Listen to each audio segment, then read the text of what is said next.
Are you guys ready for your first comic? Yeah. Come on, that wasn't enough. Let me hear you.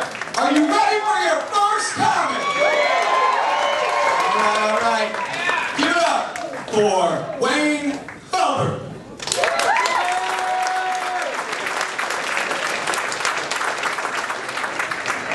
What's up?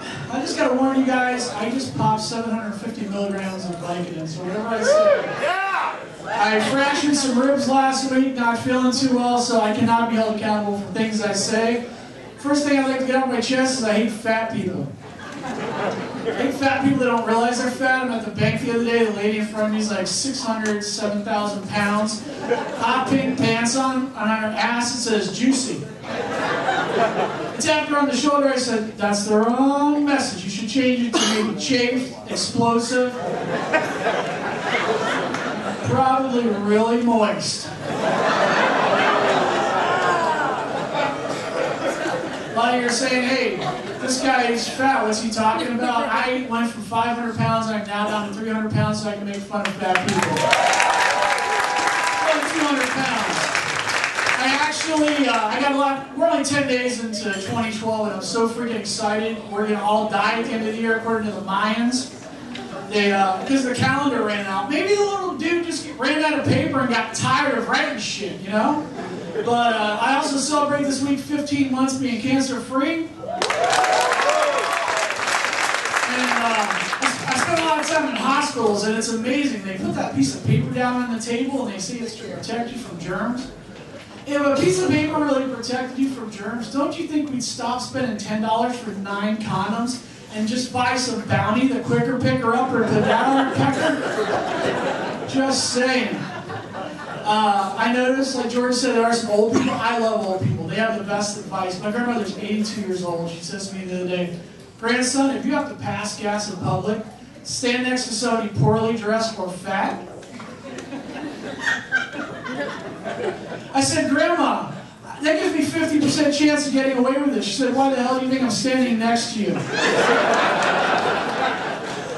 Also not a big fan of Facebook for numerous reasons.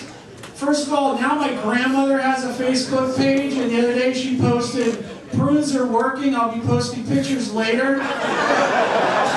My mom, who's a Methodist pastor, posted pictures of herself breastfeeding me when I was 17. Yeah.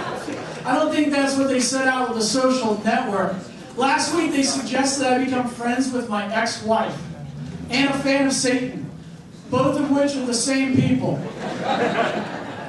So, yeah. I said I've been sick a lot lately, so I'm taking a nap today. And you know what I hate? Those kids, I don't know if this is happening, these kids knock on the door, and I answer, and he says, he's got this big tote of candy. He says, sir, I'm selling candy to keep kids off of drugs. And it pissed me off because I used to be fat. And I said, man, 80% of our kids in America are overweight. Why don't you go sell cocaine to keep kids off of candy?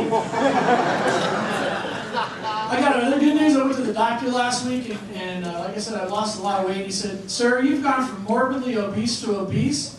I said, that's awesome. I'll be fat in no time.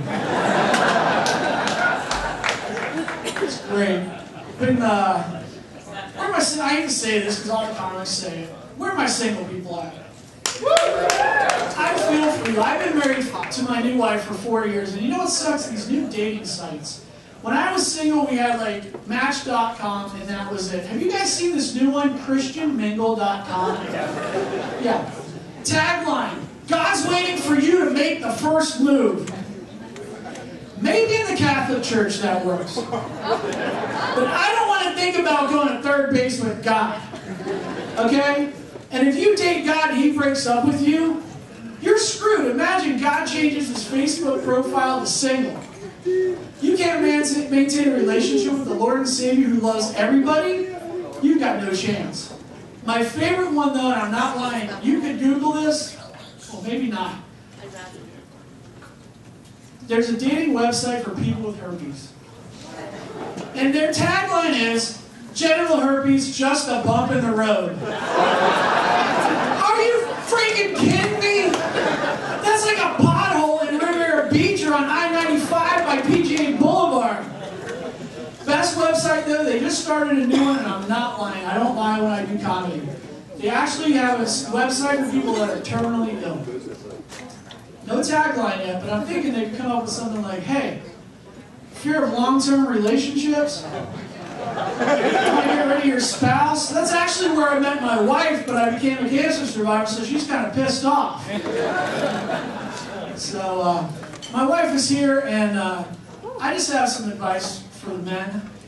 When you're fighting with a woman, be careful what you say to them.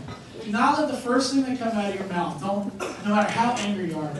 I don't know how this argument started, but my wife and I were walking in the parking lot today, and she says, well, maybe I wouldn't be so tight if you played with it a little more. And the first thing that came out of my mouth was, well, my penis hasn't been in your mouth in 9 months, and that seems to be loose. So that's how I actually wound up with the broken ribs. We actually had our first argument of 2012 before I go, and that's why she didn't show up tonight, so that's why I could talk trash about her. We were laying in bed the other night, and I said, honey, why do I always have to lay in the wet spot when we're done making love? And you ladies have no good arguments for that, because she says, well, I don't know where your sperm's been. Anyway, I'm Wayne, that's my time. Have a good night.